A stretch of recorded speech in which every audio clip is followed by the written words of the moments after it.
Sveiki, ką penktadienis po pietų jau ir vis tiek valgyti norisi, kažką tokio greito darysim. Tai bus lašiša. Vakar padariau, tai prasme, druska, piperų užpyliau, pabuvau per naktį. Ir makaronai. O makaronai tokie įdomesni, iš šaltinį Vokietijoje pirkau. Jie, reiškia, makaronai yra padaryti iš žalių žirnelių. Kažkas tokio. Turėtų būti neblogai, turėtų būti. O dar dabar ant lašišos dar užpjaučiu česnaką. Ir viskas, ir darysim. Aišku, į savo tą stebuklingai puodą. Tai pakelio maždaug, kiek čia gal pusė, maždaug aparamų.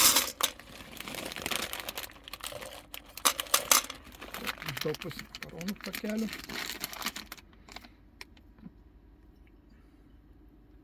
Truputės svogūnų džiovintų.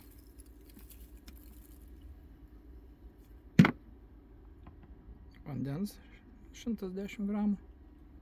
Paskui vandenį reikia stebėti, jeigu vandens mažoka bus. Jei matau, kad bus mažoka, gal dar truputį dapilt.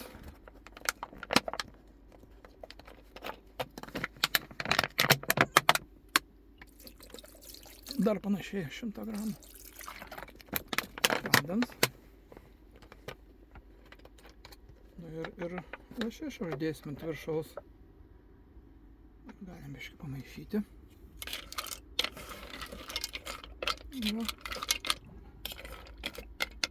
Makaronai tokie spalva įdomi. Ir žuvytė. Čia tokie uodegos galas, nes visą lašišą pirkau, kitką darau su muštiniam. Palikau. Va. Kažkas tokio. Druskus yra pakankamai ant žuvies, tai druskus nebedėsiu. Galima dar truputį čia dar svogūniukų džiovintų.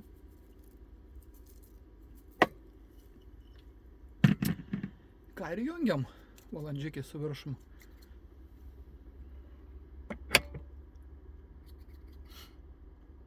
Įjungsiu sriubos režimą, man toks tinka, apie 100 laipsnių būna sriubos režimas.